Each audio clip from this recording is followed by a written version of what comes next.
সকলোকে স্বাগতম। আজিৰ ভিডিঅ'ত আমি আলোচনা কৰিম চতুৰ্থ শ্ৰেণীৰ পৰিৱেশ শিক্ষাৰ পাঠ নং 5 স্বাস্থ্য আৰু সুৰক্ষাৰ প্ৰশ্নোত্তৰ। প্ৰথম প্ৰশ্নটো হৈছে প্ৰাথমিক চিকিৎসাৰ বাকচত কি বস্তু ৰাখিব লাগে? উত্তৰ হ'ব প্ৰাথমিক চিকিৎসাৰ বাকচত তলত উল্লেখিত বস্তুবোৰ থাকিব লাগে।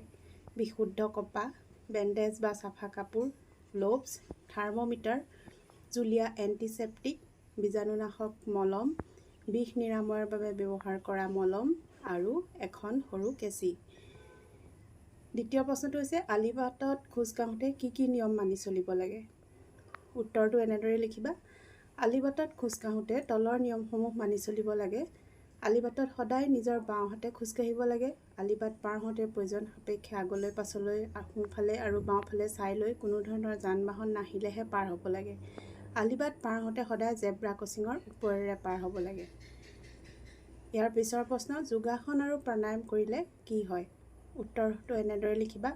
যোগাসন আৰু প্ৰাণায়াম কৰিলে তলত উল্লেখিত সুফলসমূহ পোৱা যায়। দেহ মন ভালে থাকে, একাগ্ৰতা বৃদ্ধি পায়, খেলা ধূলা পঢ়া শুনা আদিত মনোযোগ বৃদ্ধি পায়। ইয়াৰ পিছৰ প্ৰশ্নটো হৈছে খেলোঁতে কি সাৱধানতা লোৱা উচিত? উত্তৰটো হ'ব খেলোঁতে তলত উল্লেখিত সাৱধানতাবোৰ লোৱা উচিত। শিল, আইনাৰ টুকুৰা, গজাল আদি পৰি থকা ঠাইত খেলিব নালাগে। উখুৰা মুখুৰা ঠাইত খেলিব নালাগে। নদীৰ পাৰত, জুইৰ কাষত, পানী পৰি পিছল হোৱা ঠাইত আৰু বেছি হাবি বন থকা ঠাইত খেলিব নালাগে। লাঠি, দা, কটাৰী, জুই হাতত লৈ খেলিব নালাগে।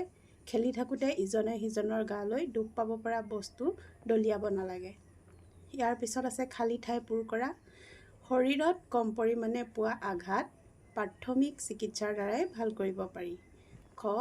বেমাৰ আজাৰ হ'লে আমাৰ শৰীৰটো দুৰ্বল হৈ পৰে। গ.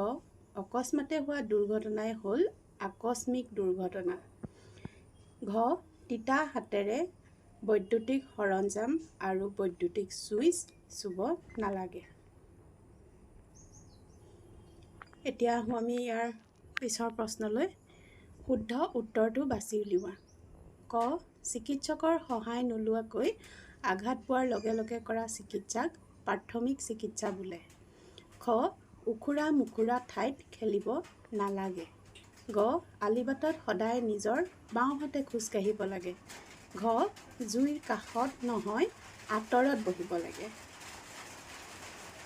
4 নম্বৰ প্ৰশ্ন স্বাস্থ্য ভালে ৰাখিবলৈ আমি কি কৰিব লাগে? উত্তৰটো হ'ব এনেদৰে। স্বাস্থ্য ভালে ৰাখিবলৈ তলত উল্লেখিত নীতিসমূহ পালন কৰিব লাগে।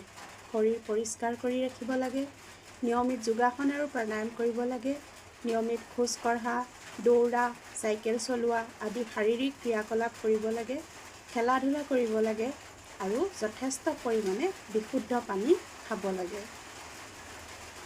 অতিৰিক্ত কেইটামান প্ৰশ্ন ইয়াত দিয়া হৈছে। আঘাত পোৱাৰ লগে লগে কিদৰে প্ৰাথমিক চিকিৎসা কৰিব পাৰি? ইয়াত আঘাতসমূহ আৰু প্ৰাথমিক চিকিৎসাসমূহ দিয়া হৈছে।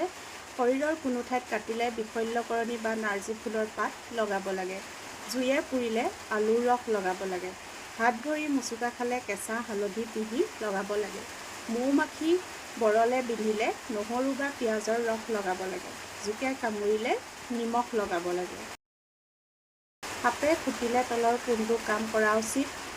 সাপটো মাৰি পেলাব লাগে, তৎক্ষণাত চিকিৎসা কেন্দ্ৰলৈ যাব লাগে নে বেজৰ ওচৰলৈ জৰা ফুকাৰ বাবে যাব লাগে? শুদ্ধ উত্তৰটো কোনটো হ'ব? আমি সাপে খুটিলে তৎক্ষণাত চিকিৎসা কেন্দ্ৰলৈ লৈ যাব লাগে।